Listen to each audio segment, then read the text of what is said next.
Good afternoon, William. How are you? Oh, I'm very well, thanks. I'm going to interview you for kissmyfriend.com, Uh-huh. and I have some questions for you. The first question I have is, what makes a lady and a man a man? That's not an easy question to answer.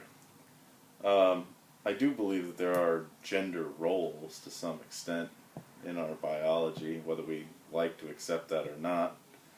And that is not to say that I think that we have to do specific jobs, or there's jobs that only a man can do and only a woman can do. You know, we're talking about like occupations, going to work or cooking or something like that. I would say what makes a man and a lady is the willingness to accept those roles in a relationship. For instance, if, say, a guy fit the bill for being let's say they were the housewife, and the girl was the breadwinner.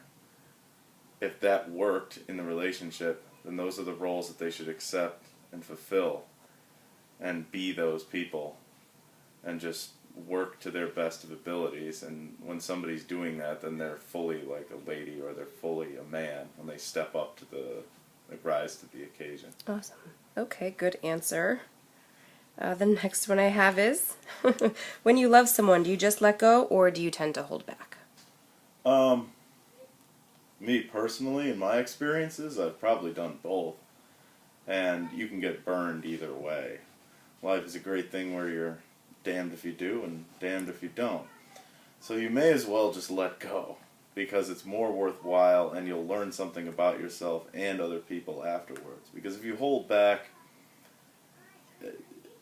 there's a lot of energy and frustration you're bottling within, and a lot of lies, a lot of wasted time, something that'll just end up destroying you.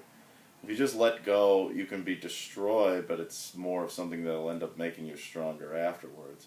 And if it doesn't and it works out, then good. So it's kind of a win-win. Okay, you have a point there. A good point, by the way. Thank you. What foods would you choose if you were to picnic in bed? Well, it would have to be something that wasn't messy in a nasty way, but messy in like a fun way. You know, I'd like to say something as simple as like, grapes. No jellies, jams, or syrups.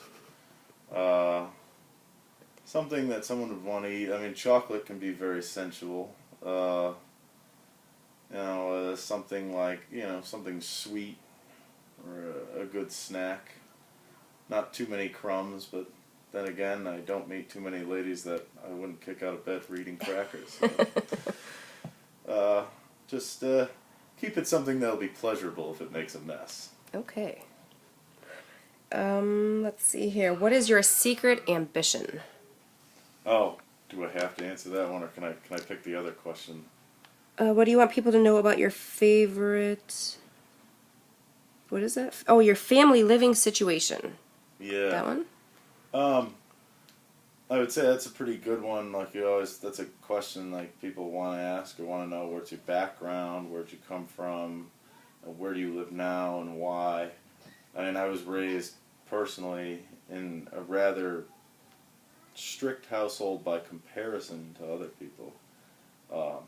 Not too strict, but for instance, both my parents are powerfully religious.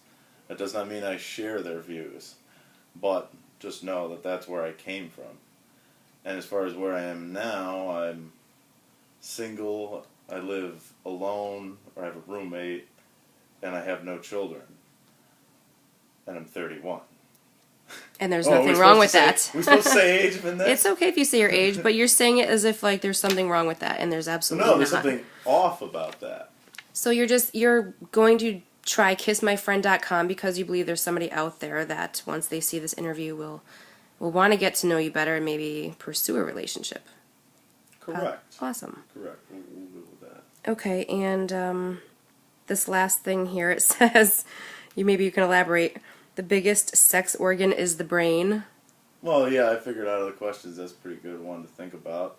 I don't think a lot of people think about that one. Everything has to go through the brain, if you want to get technical. Mm-hmm. But, I mean, half the fun of sex or any kind of attraction to the opposite sex for me is just the idea of something that could take place, not necessarily the act of doing it, just like the whole premise. Mm-hmm. The whole, wow, that could happen. Yeah, the fantasy The almost. fantasy realm, Okay. yeah. All right, I think you've told us quite a bit of information, William, and I thank you for your interview and your time. Well, thank you. All right, we'll see what happens. Good luck.